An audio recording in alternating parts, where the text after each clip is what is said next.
bois infesté d'araignées. Donc on va vous montrer dans ce tutoriel donc, comment réaliser donc, ce type de forêt, donc des bois infestés d'araignées. Et vous en aurez besoin donc si vous voulez faire les scénarios du Hobbit 2 qui sont pas donc, dans Mirkwood et qui seront par moments infestés d'araignées. Donc voilà, on va pas vous en dire plus pour les règles, ça ne servirait à rien. Donc avant de passer à la peinture et à la réalisation, on va comme à notre habitude vous montrer le matériel dont vous aurez besoin. Alors, vous aurez besoin d'une plaque de bois ou de carton pour le socle. Ensuite, de sable. Donc là, on vous a mis un petit peu Game Shop, mais donc nous, on va utiliser un très gros sac. De peinture noire. Donc nous, on n'avait plus trop en bombe, du coup, c'est de la peinture comme ça en boîte, hein, enfin en pot, multi-support. Ensuite, de la peinture verte. Donc voilà, acrylique de préférence. Ensuite, vous aurez besoin de ronces. Donc, ça peut paraître bizarre, mais bon, c'est l'élément principal du décor qui, de préférence, doivent être sèches. Donc, de cette couleur, à peu près, ou encore un petit peu plus sec. Plus voilà, de comme ça. Donc là, on a pris pour exemple, peut-être qu'on n'utilisera pas forcément celle-là. Vous aurez besoin également donc, de pinceaux, hein, j'ai oublié de le préciser pour étaler la colle. D'un couteau, ou de plusieurs, d'une paire de ciseaux ou d'une pince, pour vous couper les ronces, rajouter les ronces ou alors votre socle.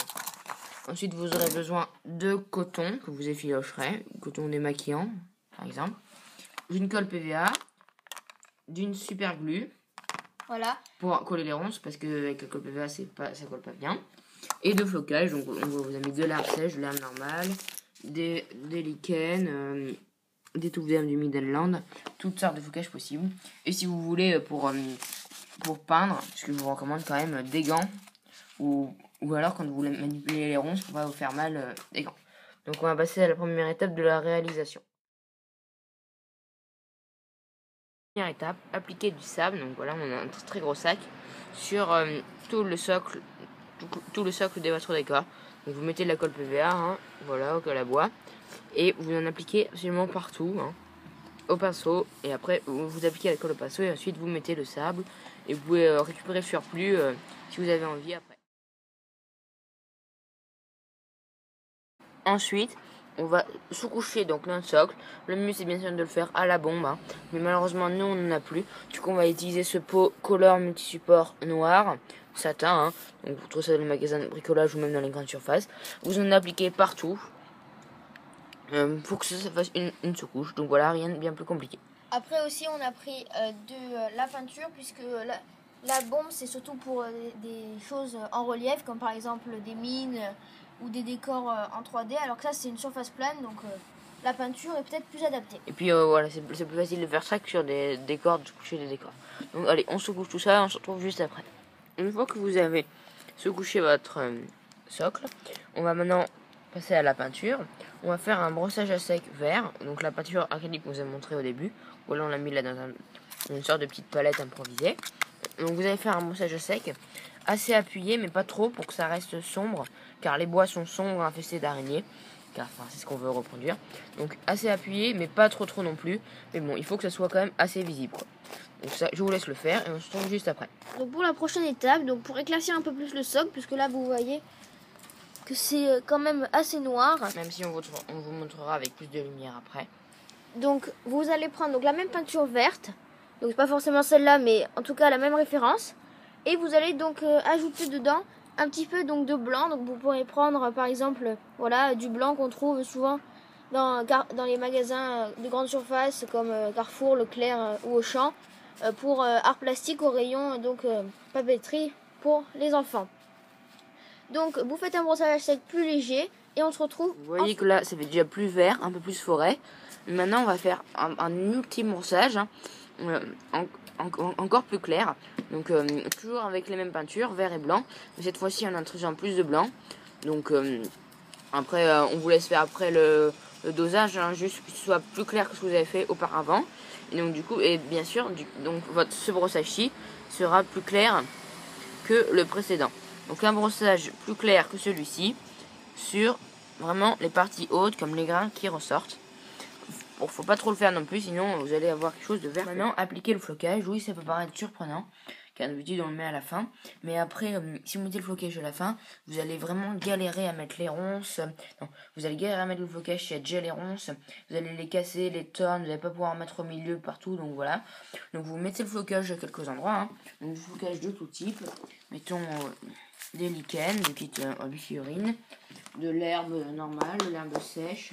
Après, n'oubliez pas de laisser de la place, n'oubliez Normal, pas de laisser de la place pour les ronces, hein, puisque si vous mettez par exemple du lichen de partout, vous n'aurez plus la place de placer les ronces. Ou des touffes d'herbe, donc voilà, vous en placez un petit peu, pas trop non plus, mais bon, c'est quand même une forêt, donc il faut qu'il y en ait suffisamment, mais pas trop comme je vous l'ai dit. Donc vous placez ça, et ensuite on mettra les ronces. Donc, après, là on a mis du flocage un petit peu partout, on va peut-être en rajouter à la fin, mais c'est surtout pour, mettons, qu'on puisse mettre des zones, qu'après on soit pas gêné par les ronces, parce que mettons, voilà, ici le petit bouchon lichen au milieu, c'est très compliqué de le mettre avec des ronces partout, mais on pourrait remettre du flocage à la fin. Maintenant, donc on va passer à l'étape des ronces, donc on va les coller à l'aide de super glue, sinon la colle PVA ça va être l'horreur, ça va pas venir, on a déjà fait un test, donc faites-nous confiance, super glue, et des ronces que vous avez fait sécher. Donc voilà, à peu près cette couleur. Là, c'est pas, on voit pas peut-être, ou alors encore plus foncé, presque brun marron. Comme celle-ci. Voilà, exactement. Et vous allez les enchevêtrer pour qu'elles se chevauchent.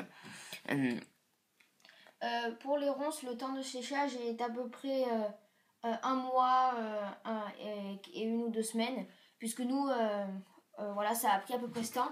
Donc si vous voulez prévoir, vous pouvez donc soit les cueillir, enfin les couper plutôt, et attendre un mois et quelques semaines, ou alors vous pouvez les mettre sur l'ancienne chenée, puisque nous on avait fait une ancienne chenée quand les ronces n'étaient pas encore très sèches, et après elles ont très bien séché, donc quand elles étaient sur le décor. Donc libre à vous de les mettre quand vous voulez. Donc là on va les disposer de la façon qu'il faut, donc c'est peut-être pas très clair, mais une fois que vous aurez un visuel, ce sera déjà mieux. Alors ensuite, après avoir enchevêtré les ronces comme ceci, donc ça vous fait une espèce de forêt un peu sombre, haute de plafond.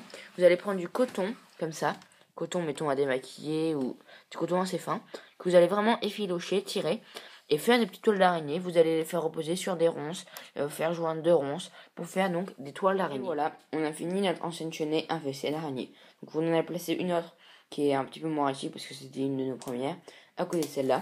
Donc vous voyez que ça fait assez verdoyant, luxuriant avec le socle et le flocage, mais que les ronces et les toiles d'araignée donnent un aspect sombre, que ce sera parfait quand on mettra nos araignées pour les scénarios, donc dans Mirkwood. Donc ici on a placé quelques elfes, mais bon. Donc on espère que ce tuto vous a plu, mais qu'il vous a servi. Après vous pouvez prendre notre idée et la dévier. Par exemple, peut-être que seule l'idée du coton qu'on a vu qui est pas mal utilisée vous servira, mais peut-être que ce que vous aimerez dans ce tuto c'est les ronces. Enfin, après libre à vous de l'utiliser comme vous le voulez. On espère en tout cas que ça vous a servi. Et on vous dit merci à vous tous et à la prochaine.